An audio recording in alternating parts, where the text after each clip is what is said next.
The little girl's pink jacket was lying in the middle of a dark alley, soaked through from the rain. Detective Carla Moreno crouched beside it, heart pounding. She'd been following a lead for almost 2 days straight with no sleep, and now she was staring at the only piece of clothing belonging to 5-year-old Emily Thompson. Emily had been missing for 72 hours. Every hour made it less likely she'd be found alive. Carla had expected to find her at a friend's house, maybe with a neighbor, maybe even with her mother's sketchy crowd. She hadn't expected this. An empty alleyway, a child's jacket, and a trail of cigarette butts and footprints leading to the back door of a condemned apartment building.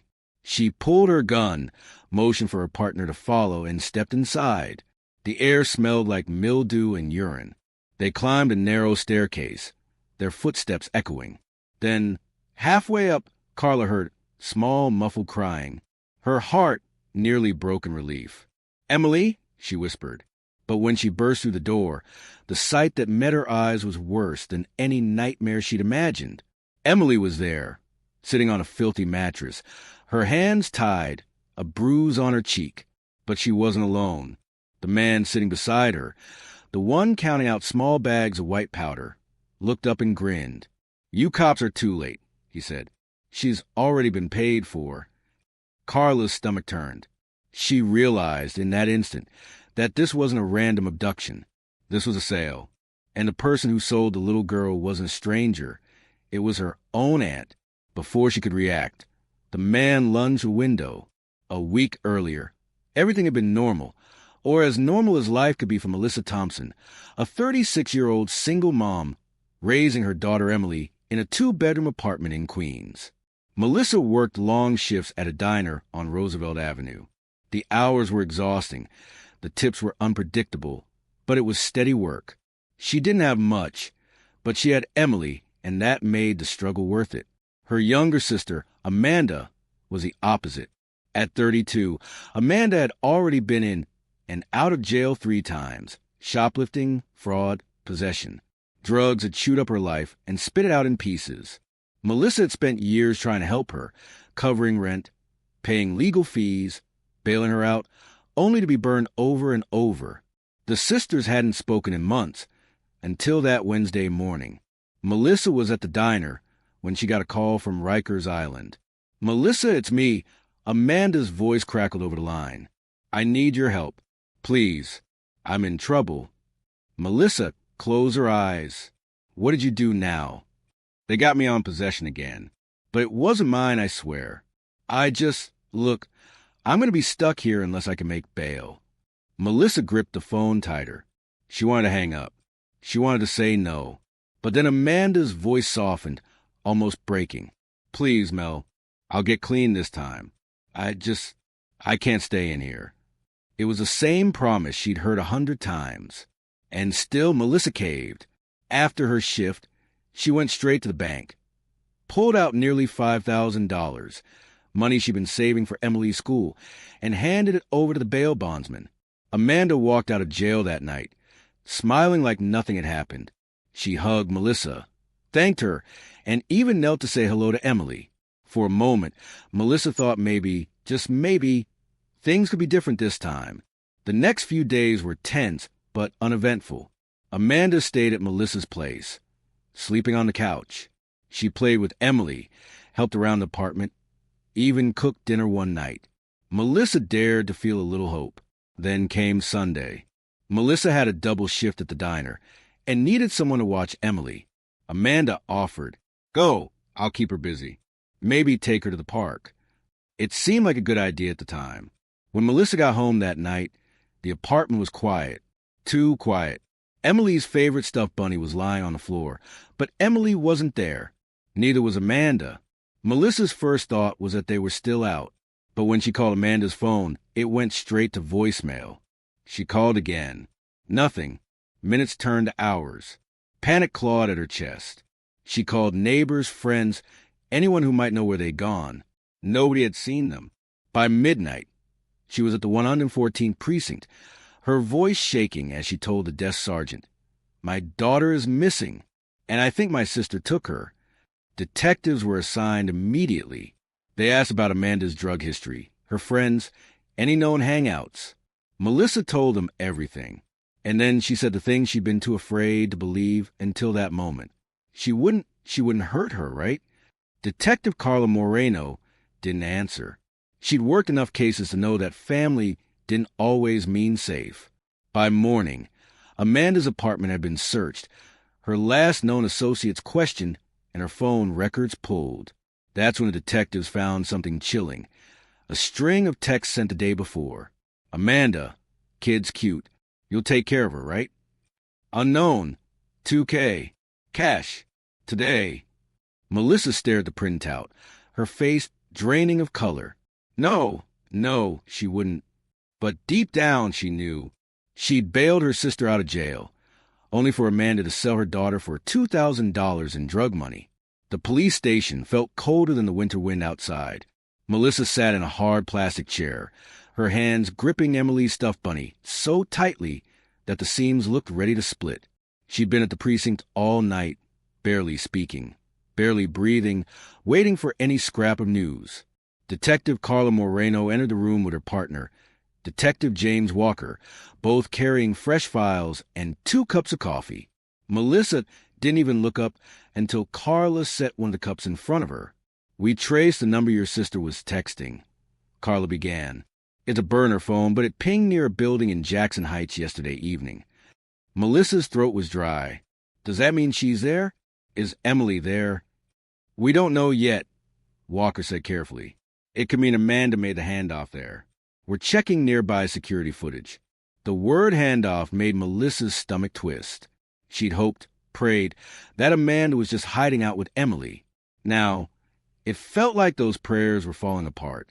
Carla slid a photo across the table. It was grainy black and white from a bodega's camera. In it, Amanda stood outside the store, Emily in her arms, talking to a man in a dark hoodie. Melissa's breath caught. Emily looked confused, maybe even scared, but she wasn't crying. The timestamp read 5:14 p.m. She's still in the city? Melissa asked, desperate for something to cling to. We think so, Carla replied. But here's the problem. Whoever took her is careful. No car registered, no credit cards, no address we can find. These guys don't keep kids long before. She stopped herself, but Melissa's imagination filled in the rest. Carla changed the subject. We put out an Amber Alert. Every cop in the city's looking for her. We're also watching Amanda's known drug contacts. If she's still in the city, we'll find her. Melissa nodded, but her mind wasn't in that room anymore. It was back in her apartment on Sunday morning, remembering the way Amanda had smiled when Melissa handed over the apartment keys, remembering the way she'd kissed Emily's forehead and said, that afternoon, Carla and Walker followed a lead to a rundown apartment on 37th Avenue. A neighbor had reported strange men coming and going, and a little girl's laughter heard earlier in the week. The moment they entered, the smell hit them. Cheap cologne, cigarettes, and something sour. The apartment was nearly empty, except for a stained mattress in the corner and an overturned chair. No Emily, but there were signs she'd been there. A pink plastic hair clip lay on the floor. Carla picked it up and slipped it into an evidence bag. On the kitchen counter sat a half-empty juice box. Carla stared at it for a long moment before turning to Walker. She was here, not long ago. They began questioning neighbors. One woman, a thin Latina in her 40s, swore she'd seen a man carrying a little girl down the street late last night. She was wearing a pink coat, the woman said. But she looked sleepy, like she didn't want to be there. Carla's pulse quickened. Which way did they go? The woman pointed toward an alley that led deeper into the neighborhood. Back at the precinct, Melissa sat in the interview room, while an officer scrolled through photos on a tablet. Do you recognize any of these men? He asked. Her eyes stopped on one. He was maybe late 20s, light beard, with a cruel smirk. She'd seen him before, at Amanda's place months ago. That's Leon, she said. Amanda called him her friend. I told her to stay away from him. He's bad news. Leon was a known small-time dealer. If Amanda owed him money, selling Emily might have been her way of paying off debt. Carla called it in immediately. They had Leon's rap sheet, known hangouts, and associates. But finding him was another matter. Men like Leon didn't exactly keep fixed addresses. Still, they had a direction now. At 9 p.m., Carla got a call from a confidential informant. Leon had been seen entering a condemned apartment building near Northern Boulevard, alone. The building was the kind dealers used to stash drugs. But if Leon had been involved in Emily's disappearance, maybe she'd been brought there first. Carla and Walker didn't wait for backup. They drove straight to the location, parked 2 blocks away, and approached on foot. From the outside, the building was silent. The wind rattled a broken window. Inside, the stairs creaked under their weight. They checked every corner, every room. On the second floor, Carla spotted something small lie on the floor. She bent down and picked it up. It was Emily's other pink hair clip. She closed her eyes for a moment, then looked at Walker. "We're close." And just as she said it, a loud crash came from upstairs. They drew their guns and started climbing. The crash echoed through the stairwell like a gunshot. Carla's heart was already pounding, but now adrenaline surged through her veins. She and Walker moved quickly but silently, keeping their backs to the wall, their guns raised. A faint light spilled from the doorway at the top of the stairs. As they got closer, they heard footsteps, fast, heavy, followed by the sound of a door slamming. Walker reached the top first and kicked the door open. Inside, the room was bare except for a splintered table, an open duffel bag with plastic-wrapped bricks of white powder, and a single folding chair knocked over. The crash had been the chair hitting the floor. No people. No Emily. Carla's eyes swept the room. The air was still, except for a curtain blowing in the cold night breeze from an open window. She hurried over and looked down. Below, in the alley, a man was sprinting toward the street. Hood up, dark jacket, moving like his life depended on it. "That's Leon," Carla said without hesitation. Walker was already on the radio, calling for units to intercept. They tore back down the stairs, but by the time they reached the alley, Leon was gone. Back at the precinct an hour later, the mood was grim. Leon had slipped away, and the building had yielded nothing except the drugs and Emily's hair clip. Melissa was still there, her face pale and tired. When Carla walked into the interview room, Melissa sat up straight. "Did you find her?" Carla shook her head. "Not yet, but we know who has her, or at least who took her from your sister. His name's Leon DeMarco. We're putting every resource into finding him." Melissa's eyes filled with tears. "What about Amanda? Where is she?" "We got warrants out for her arrest, too," Carla said. "But right now, our priority is Emily." Melissa wiped her eyes with the sleeve of her sweater. "If you find Amanda before you find Emily, you make her tell you where she is. I don't care what it takes." Carla nodded. She'd been thinking the same thing. The next morning, they got their first false lead. A patrol officer reported seeing a girl matching Emily's description in the back seat of a beat-up blue sedan parked outside a pawn shop in Brooklyn. Carla and Walker rushed there, sirens blaring, only to find an entirely different child, safe and with her mother. Melissa had been waiting by the phone for updates, and when Carla called to tell her it wasn't Emily, the disappointment in her voice was like a knife to the chest. By midday, they had Leon's known associates under surveillance. One of them, a tall man with shaved head known as Big Joe, was spotted entering a laundromat on 82nd Street. He was rumored to act as Leon's middleman in drug deals, which made him a potential lead.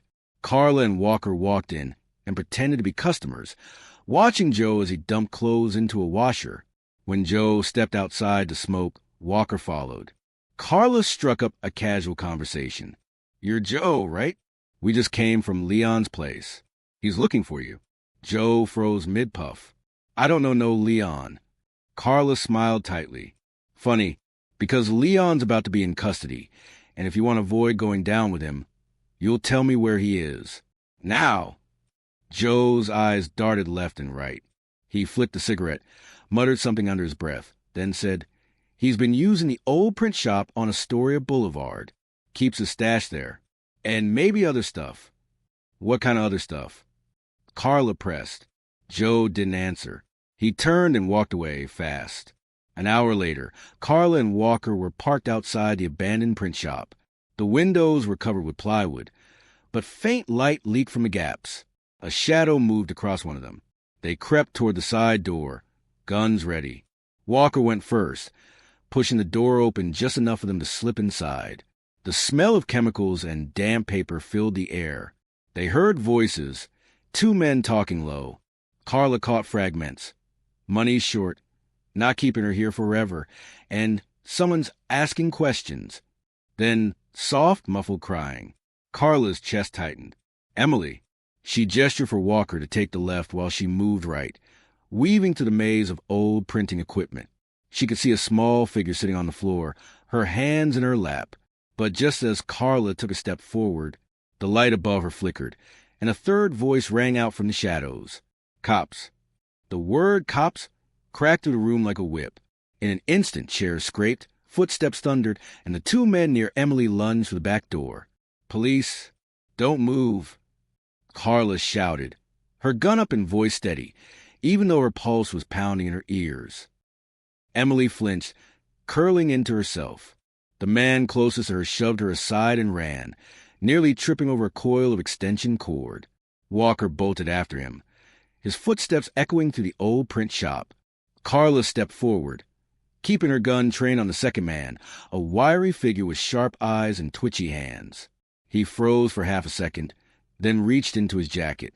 Don't! Carla barked. For a moment, she thought he might actually listen, but then his hand shot out, not with a gun, but with a handful of white powder he flung in her direction. The chemical burn of the cocaine stung her eyes and nose. She coughed, blinking hard, and by the time her vision cleared, he was gone. Walker, she yelled, but her partner was already gone, chasing the first suspect through the back lot.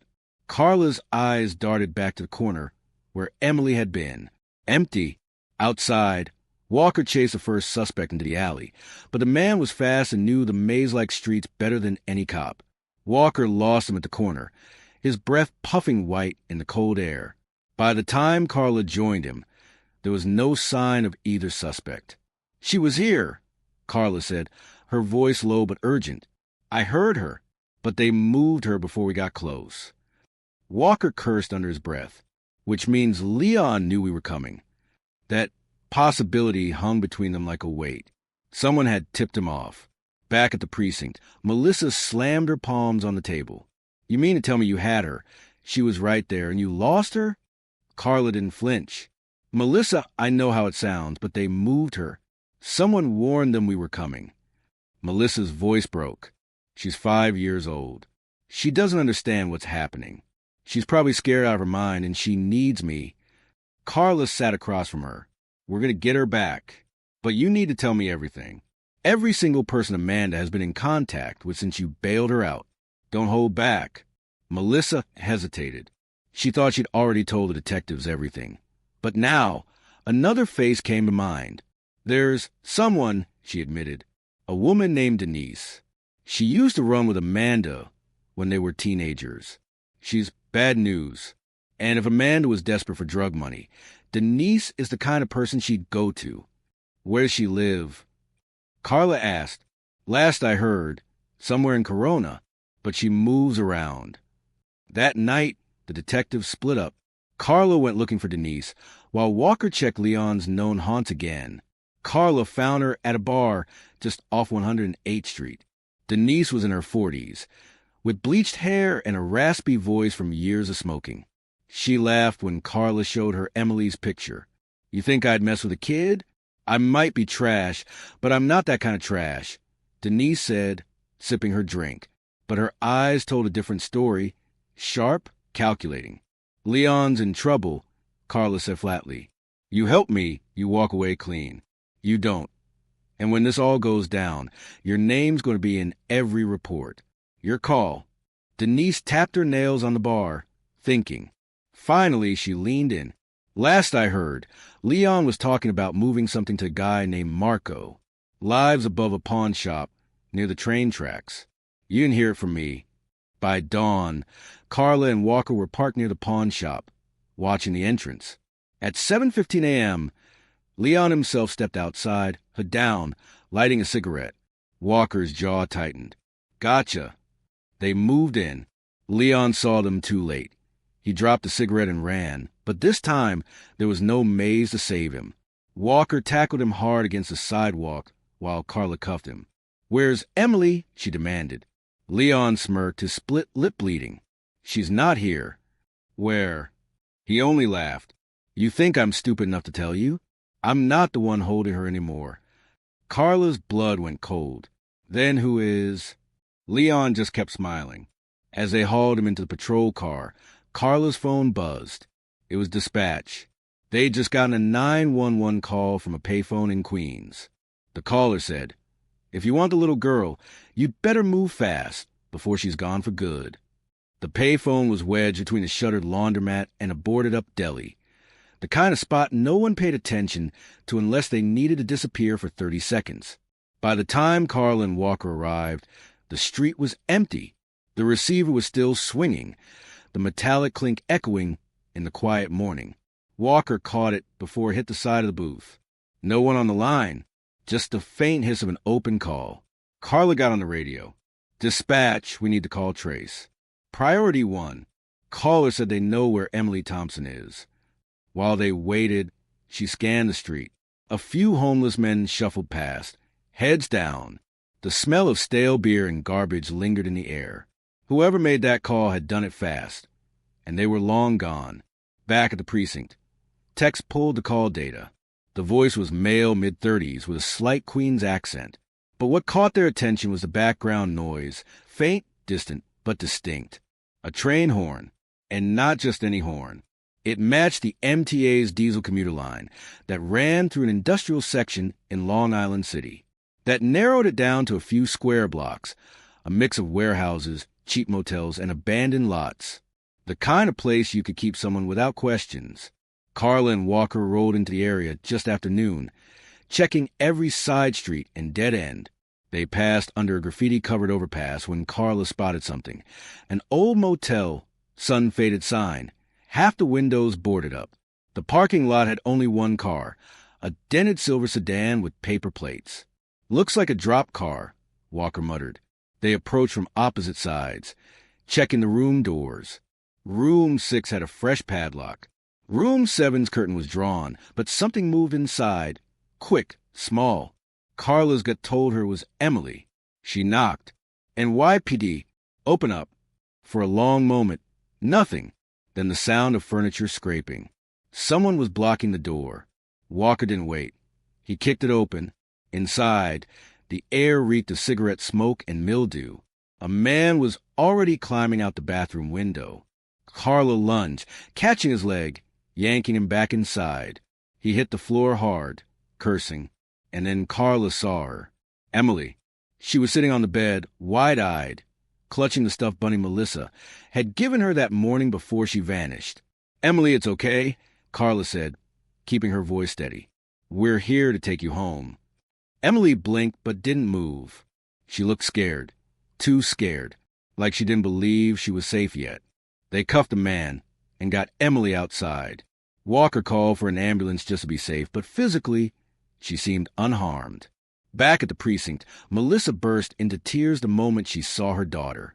She dropped to her knees, wrapping Emily up in a hug so tight it looked like she'd never let go again. But the relief was short-lived, because in the interrogation room, the man they'd arrested, Marco, wasn't saying much, but what he did say made Carla's stomach churn. "I didn't take her. I was just holding her. Your real problem's the one who put her in my hands." "Leon?" Carla asked. Marco shook his head, smirking. "Nope. Family." Carla's jaw tightened. "Amanda? Bingo. She's the one you want. And she's got bigger plans than just selling the kid once." When Carla returned to Melissa, she didn't tell her everything. Not yet. She only said Amanda was still out there, but in her mind, the picture was getting darker. Amanda hadn't just sold Emily for drug money. She was tangled in something bigger, something organized. And if Marco was telling the truth, Amanda wasn't running from the police. She was working with the people they were chasing. That night, a new tip came in from an undercover narcotics officer. Amanda had been spotted in the Bronx, meeting with a man connected to a child trafficking ring. Carla stared at the photo that came with the report. Amanda wasn't hiding in shadows. She was smiling, like she thought she was untouchable. The photo of Amanda smiling burned into Carla's mind as she drove through the Bronx that night. This wasn't a desperate addict hiding from the law. This was a woman who'd crossed a line into something far worse. Someone who believed she was beyond reach. Carla had seen that look before. It meant Amanda thought she had protection, either from dangerous people or from something bigger that could shield her from the consequences. At the precinct, Walker was piecing together the trafficking network Amanda had stepped into. The connections ran deep. Drug dealers, fake ID forgers, and at least 2 confirmed members of an East Coast trafficking syndicate. This isn't just a one-off, Walker said grimly, pointing at the board. They move kids across state lines. Amanda didn't just sell Emily for cash. She tried to plug herself into the pipeline. Carla clenched her jaw. She's not going to vanish into that pipeline. Not while I'm breathing. The following morning, they got a break. An undercover informant, someone embedded in Leon's crew, said Amanda was supposed to meet a buyer in a closed-down nightclub in Hunts Point. The timing was tight. The meeting was set for that night at 10:30 p.m. Carla and Walker prepped with an entry team. The goal wasn't just to grab Amanda. It was to catch everyone in the room and dismantle the part of the network operating in New York. The old nightclub was a shell of its former self. Broken neon letters clung to the brick facade, and the air inside smelled of mold and stale liquor. The team moved in quietly, slipping through the back. Voices echoed from the main floor. 2 men, a woman. The woman's laugh was sharp, familiar. Amanda. Carla inched closer, peering around the corner. Amanda stood at a small table, counting cash from a duffel bag. Beside her, a tall man in a leather jacket leaned against the wall, a pistol at his hip. Across from them, a shorter man was flipping through a stack of fake passports. This wasn't just a handoff. It was logistics for moving kids across borders. Carla motioned to the team. On my mark. But before they could move, Amanda's phone rang. She glanced at the screen, then answered with a smirk. Yeah. No, it's fine. I know they're looking for me. Let them. They won't touch me before tomorrow. Carla's stomach dropped. Tomorrow? What was happening tomorrow? She gave the signal. The raid exploded into chaos. Flashlights cut through the dark. NYPD, hands where we can see them. The leather-jacketed man reached for his gun. Walker tackled him before he could pull it free. The shorter man bolted for fire exit, but was caught by another officer. Amanda froze for a split second, then grabbed the duffel and ran toward the back hallway. Carla went after her, boots pounding against the sticky floor. Amanda, stop. Amanda didn't. She shoved through a side door and burst into the alley, but it was a dead end. Carla raised her weapon. Drop the bag. Amanda turned, her face lit by the dim yellow glow of the alley's only light. You think you've won, Carla? You don't even know what's coming. Carla stepped closer. You sold your niece, Amanda, for $2,000. Whatever's coming doesn't matter. You're done. Amanda's smirk didn't fade. She dropped the bag. Cash spilled out, along with a small notebook. Carla kept her gun trained as she cuffed Amanda, then stooped to look at the notebook. It was filled with names, dates, and amounts, ledger entries. Some entries were marked with a star. The earliest starred entry? Emily Thompson, $2,000. Paid. Back at the precinct, Carla sat at her desk long after midnight, staring at the ledger. The entries after Emily's name were what made her blood run cold. There were more kids listed, and next to tomorrow's date, 3 new names. Walker came in, dropping a fresh file on the desk. We just got confirmation. Those kids are already in the city. They're supposed to be moved tomorrow night. Carla shut the ledger. Then tomorrow we take them all down. But just as she was about to leave for a few hours' rest, her phone buzzed with a restricted number. When she answered, a man's voice, calm, confident, said, You've got Amanda. Fine, but if you come for us tomorrow, you'll never see those kids again. Back off. The line went dead. Carla sat in her car outside the precinct, phone still in her hand, replaying the voice in her head. Calm, certain, not a bluff. She'd heard those kinds of threats before. Men who had power over something or someone they could destroy without a second thought. But this wasn't just any someone. These were 3 children, already ripped from whatever safety they had left. Walker slid into the passenger seat, coffee in hand. "You look like you just saw a ghost." She told him about the call. His brow furrowed. "If we go in full force tomorrow, they might panic and kill the kids. If we wait, they disappear with them. Either way, we're rolling dice." "Exactly," Carla said, "which means we can't go in the way they expect." They brought in Captain Ruiz for a closed-door meeting. Ruiz had been on the job long enough to know that sometimes the difference between a rescue and a recovery was measured in hours. "We got a location?" he asked. Carla nodded. "We've narrowed it down to the warehouse district in Long Island City. It matches the MTA freight schedule for quick transport, and the ledger Amanda had shows a contact there." Ruiz leaned forward. "You think the kids are already at the warehouse?" "I think they're staged there until transport tomorrow night," Carla replied. "If we hit them before that, we can get them all without tipping the rest of the network." Walker glanced at her. "You're talking about going in tonight? With no warrant?" Carla didn't blink. "If it means saving those kids, yeah." By 9 p.m., they were in an unmarked van 2 blocks from the suspected warehouse. The area was dark except for the occasional streetlight flickering against the corrugated steel siding of the buildings. Through binoculars, Carla counted 2 guards outside, both armed, both alert. She glanced at Walker. "We take the back. Minimal noise." They circled to the rear, cutting through an alley that smelled of oil and rain-soaked cardboard. The back door was chained, but Walker clipped it with bolt cutters. Inside, the warehouse was dim, lit only by a few hanging bulbs. Stacks of crates made narrow pathways, the air thick with the scent of dust and rust. Then they heard it, soft sobbing. Carla's chest tightened. She followed the sound until it led to a metal shipping container with a padlock. She motioned for Walker to cover her while she picked it. The lock gave with a metallic snap. Inside, 3 children huddled together. 2 boys and a girl. "It's okay," Carla whispered, kneeling. "We're the police. You're safe now." But as she reached for the first child, a voice rang out behind her. "Step away from the container, detective." She turned slowly. A man stood there, tall, wearing a black coat. His face was shadowed, but his voice was unmistakable. It was the same one from the phone call. Walker had his gun raised, but the man didn't flinch. "Shoot me, and my people take those kids before you even make it out the door." Carla's heart pounded. He wasn't bluffing. She could hear movement in the shadows above them. The creak of the steel catwalk. The man took a step closer. "I'm going to give you a choice. Leave now.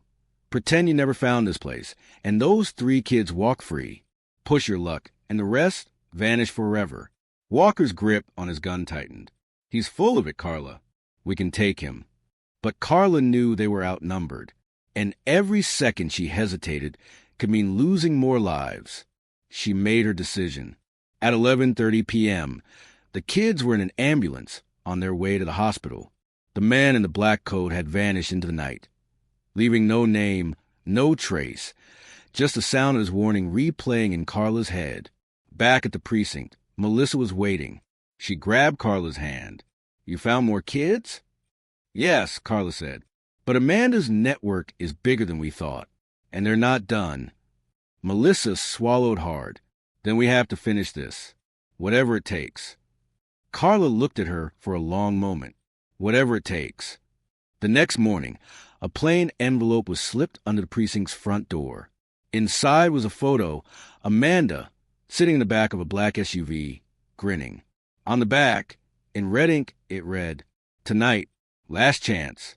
The photograph sat on Carla's desk like a challenge. Amanda in the back of that SUV, grinning like she had the upper hand. The red ink on the back, "Tonight, last chance," wasn't just a taunt. It was an invitation to a fight Amanda thought she could win. But Carla wasn't going in blind this time. She spent the afternoon pulling every available resource: surveillance teams, tactical units, undercover cars. The plan was simple but risky. Let Amanda think she was in control, then hit her and the trafficking crew so hard they'd never recover. By 8 p.m., intel came in. The black SUV had been spotted heading toward an abandoned freight terminal on the East River. It was a perfect place for a transfer, isolated, with enough dock space for vans or boats. Carla's team moved in silence, surrounding the building from every angle. Inside, voices echoed, along with the low rumble of an idling engine. Carla peeked through a gap in the corrugated metal wall. Amanda stood beside the SUV, duffel bag in hand, talking to the man in the black coat. Even from a distance, Carla could read Amanda's body language. Cocky smug, as if she were untouchable. She handed him the bag, and in exchange, he nodded toward another vehicle parked in the shadows. The rear door opened. Inside were 2 more children. Carla's pulse kicked into overdrive. She gave the signal. Go! The warehouse erupted into chaos. Flashbangs popped, bright light flooding the dark corners. Officers stormed in from all sides, shouts of police. Hands up! Ricocheting through the space. Amanda froze, her bag of cash spilling onto cracked concrete. The man in the black coat reached for his gun, but Walker tackled him from behind, sending it skidding across the floor. Carla ran straight for the SUV, pulling the kids out and ushering them into the arms of waiting officers. Amanda tried to run. Carla caught her by the arm, spinning her around. It's over, Amanda. Amanda's smile faltered for the first time. You think this stops anything? There's always going to be someone else. Carla tightened her grip on the cuffs. Maybe, but tonight it's you. Back at the precinct, Amanda was booked on multiple charges: kidnapping, child trafficking, conspiracy. The man in the black coat turned out to be Vincent Rinaldi, a mid-level player in the trafficking ring, now facing a mountain of federal charges. The children recovered that night were reunited with their families. The 2 rescued from the SUV clung to the officers who brought them in, too shaken to speak. Melissa stood in the hallway, holding Emily, tears streaking her face. When Carla walked past, Melissa reached out. I don't know how to thank you, she said, her voice breaking. You already did, Carla replied, by never giving up. Emily looked up at Carla with wide, tired eyes. You found me, she whispered. Carla knelt down. And I'll always find you, no matter what. Weeks later, Amanda's trial began. The courtroom was packed. Reporters, family members, victims, advocates. Melissa testified, her voice steady despite the tremor in her hands. Amanda sat at the defense table, no longer smirking. The evidence was overwhelming. Phone records, the ledger, witness statements from her own associates. When the verdict came, guilty on all counts, Melissa let out a long, shuddering breath. Outside the courthouse, Carla stood with Walker, watching Melissa walk away hand in hand with Emily. You think Amanda even gets it? Walker asked. Carla shook her head. People like her? They don't feel guilt, but they can feel walls closing in. Walker smirked. Well, these ones are going to be concrete. That night, Carla drove home in the rain, the city lights blurring through the windshield. Cases like this never left her entirely. She knew the network still existed, that there were still kids out there who needed saving. But tonight, Emily was home, safe, and Amanda Thompson would never see the outside of a prison cell again.